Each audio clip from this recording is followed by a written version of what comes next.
Churches are one of the largest parts of the market for people traveling, with 330 million people around the world visiting places of worship each year. With a huge increase in visitor numbers this year, churches across Europe are struggling to accommodate both worshippers and tourists.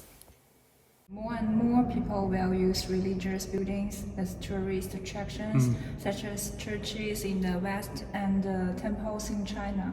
Do you think it's a good thing? I think it's a good thing in the sense that it brings people into the church. I think them being tourist attractions means that people who maybe wouldn't call themselves Christians or wouldn't identify with the Christian religion, they still want to come in and see the building and see what's going on.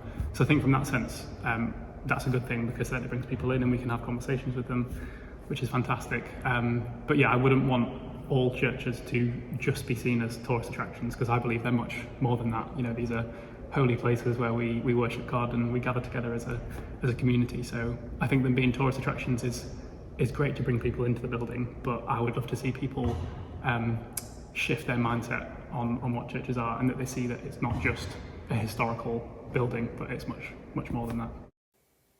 As Luke Porter said, a church is alive, it's not a museum. When tourism is so large that it takes over the worship space, many problems arise.